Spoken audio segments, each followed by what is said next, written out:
When you think of Tokyo and its renowned geek districts like Akihabara and Ikebukuro, anime and video games may be the first things that come to mind. But that's only half of the truth.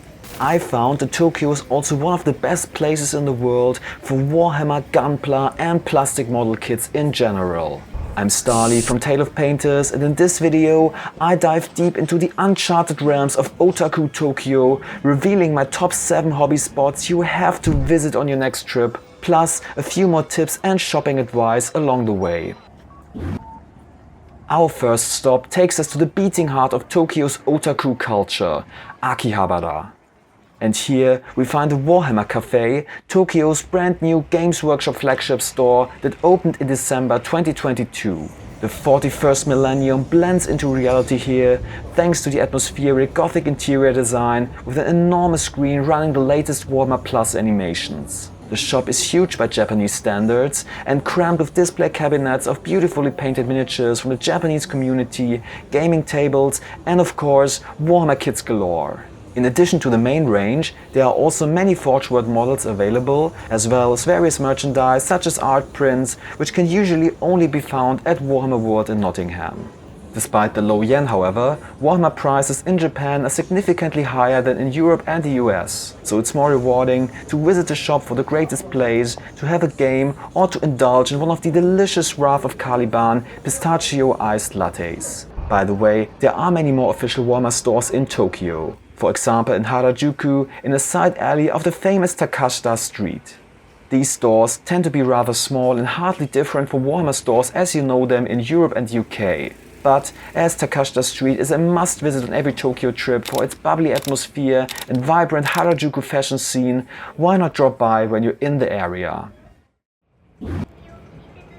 Now, just a stone's throw away from the Warhammer Café, we have Radio Kaikan, a paradise for collectors and hobbyists alike. This iconic 10-story shopping complex is basically Otaku Akihabara in a nutshell. Anime goods, figures, trading cards, vintage toys, idol merch, electronic gadgets and of course Gunpla and scale modeling supplies all under one roof. Ami on the 4th floor specializes mainly in anime character goods, but also has a Gunpla and scale modeling section. The selection is not quite as large as the other hobby stores in Radio Kaikan, but the basics are all there and the prices are a bit lower than in the other stores. Yellow Submarine on the 6th floor has an entire floor dedicated to the model building hobby in all its facets, plus board games and role-playing games, mainly in Japanese language though. They have a huge selection of Japanese hobby brands, a variety of Gunpla, mecha and military kits, as well as a small booth with Citadel paints and Warhammer products. It's a must-visit destination for hobbyists looking for unique and specialized supplies, plus they play Beatles tunes all day. Last but not least, we have Folks Hobby Square on the 8th floor, a store that caters to a wide range of hobbies, including scale modeling, doll making and miniature gaming. This store offers a diverse selection of kits, paints and tools, and what sets it apart is that they stock Vallejo paints as well as fantasy and sci-fi miniatures from smaller independent studios and sculptors. So, whether you're a model builder, a figure collector or simply a passionate pop culture enthusiast, Radio Kaikan is a must-visit spot. If you have only limited time for Akihabara in your itinerary, make sure to spend it here. I'll share some more tips for Akihabara later in the video, but next we head to the mesmerizing district of Odaiba on the other side of the bay. Just in front of Diver Mall stands the awe-inspiring life-size Gundam unicorn statue. Witness the sheer magnificence of this colossal mecha as it comes to life every hour, changing from unicorn to destroy mode. I recommend coming here in the evening hours when it's dark to catch the spectacular light show accompanied by old Gundam opening songs and anime visuals projected onto the mall. Next to the statue, you'll also find a small open-air stage where sometimes free promo concerts by idol and pop groups take place, so maybe you'll be lucky. When you're done admiring the statue, step inside Diver Mall and explore the Gundam base, an enormous flagship store for all things Gundam. Get your hands on exclusive Gunpla kits, marvel at stunning displays and plunge into the rich history of the Gundam franchise. Make sure to check the calendar on their website as the exhibitions in the event area change every now and then. By the way, you can find the counterpart to the Gundam Unicorn statue at Gundam Factory in Yokohama. Yokohama is only a 30 to 40 minutes train ride away from central Tokyo, so if you are a Gundam fan, make sure to cram it into your itinerary. At Gundam Factory, you'll find more exclusive kits and merch, and you can marvel at the life-size RX-78-2, which is even more articulated than the unicorn statue. And there's also a Warhammer store nearby, though check the opening times beforehand as it's not open every day.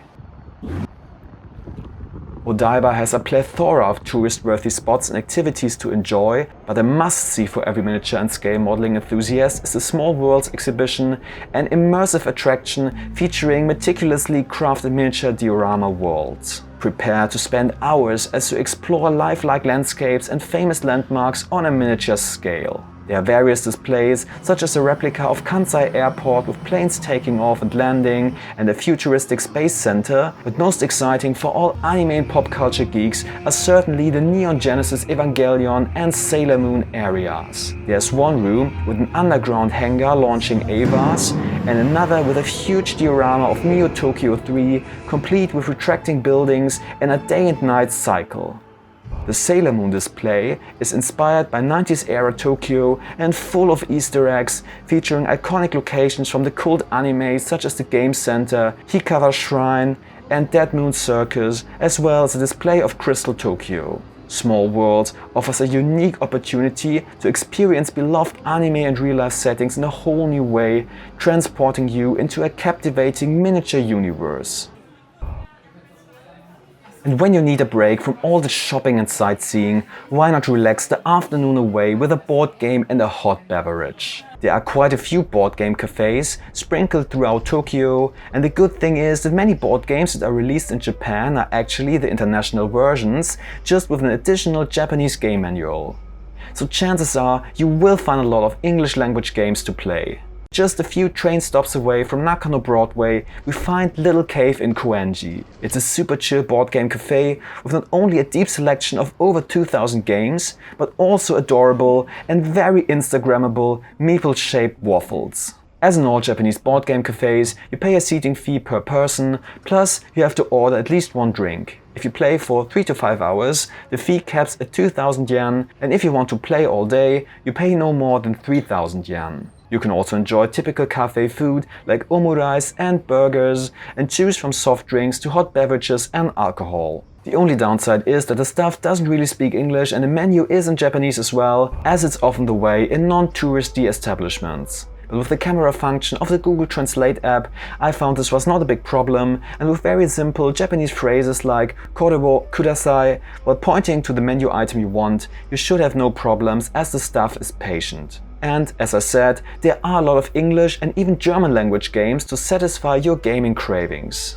And when you take the train to Koenji from central Tokyo, make sure to stop at Nakano Station and head to Nakano Broadway. The sprawling, multi-level complex is a labyrinth of shops, but it's the 30, yes, you heard it right, 30 Mandarake stores that truly steal the spotlight. Each of the little Mandarake shops specializes in a unique niche, offering a diverse range of Gunpla and model kits, vintage toys, figures, anime goods, old and new manga and anime, video games and rare memorabilia, just to name a few. But most importantly, don't miss the small Mandarake on the topmost floor specialized in miniatures, RPGs and board games. Here you can uncover vintage and rare Warhammer and even Wrecker miniatures, albeit at collector's prices. Welcome back to Akihabara.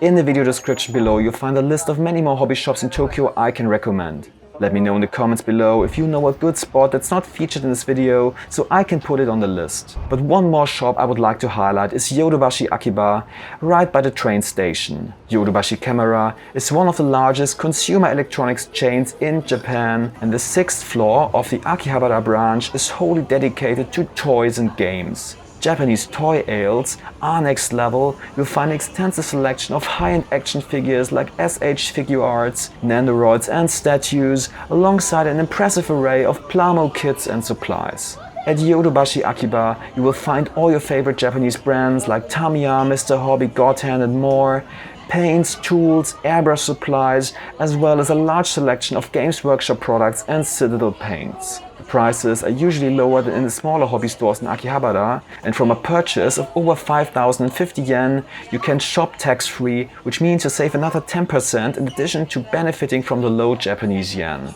In some cases, I have saved half compared to purchasing in Europe. Just remember that you are not allowed to take solvent-based paints and varnishes and spray cans on the plane. In fact, each of the larger branches of the Japanese electronic chains Big Camera, Labi and Yodobashi usually have a whole floor dedicated to toys. They all have a small section with Gunpla and scale models, as well as a basic supply of modeling accessories and paints. Of all three chains, Labi has the lowest prices in my experience, while Big Camera was usually a bit more expensive. At Labi and also Big, at the time of the video, as a tourist you even get an extra 5% discount on top of the 10% tax-free. But none can beat the selection at Yodobashi in Akihabara. Before I share my final spot, why don't you smash the like button, subscribe to my channel and hit the bell so you don't miss more videos like this. You can also support me on Patreon for exclusive Warhammer tutorials and resources. Thanks a lot, and now let's delve into the exciting bar scene of Akihabara. If you're looking for a distinctive and unforgettable night out in Akihabara to cap off your day of hobbying, be sure to pay a visit to Military Café Trigger Happy. It's a one-of-a-kind destination that combines the thrill of airsoft with the enjoyment of a cozy bar atmosphere. Like in a lot of Japanese concept cafes or bars, they have a table fee for which you pay a quite reasonable hourly rate. But the real highlight of Trigger Happy Cafe is of course its shooting range, where you can try your hand at various airsoft replicas in a safe environment. No bolters, las guns or beam rifles though. Test your aim, precision and reflexes with either electronic or paper targets. While the menu is in English, the English language skills of the staff are a bit lacking. But don't sweat, with the Google Translate app and a few words of Japanese I had no problems to communicate, and the introduction to the shooting range also works without words, just nod and smile. You can also buy a cheki as a souvenir, which is a Polaroid you can take with one of the staff members, who will then decorate it with little drawings and stickers. As there's no tipping in Japan, this is a great way to appreciate the service, plus an amazing memorabilia as well. My pro tip: make sure to check the back of the menu, which has combo packages of 1 hour drinking, a round of playing and a cheki on top. And that concludes our exhilarating tour of Otaku Tokyo, but our journey doesn't end here. Tokyo is a city that continues to evolve, with new hobby spots and hidden gems waiting to be discovered. So if you come across any exciting Warhammer Gunpla or Plamo places I haven't mentioned, be sure to share them in the comments below so I can add them to the list you find in the video description. For more of my hobby adventures, watch this video on the right as I share my impressions of Warhammer Wood in Nottingham and showcase Primarch Magnus the Red that I painted for the Horus Heresy Open Day in 2022. Thanks a lot and happy hobbying!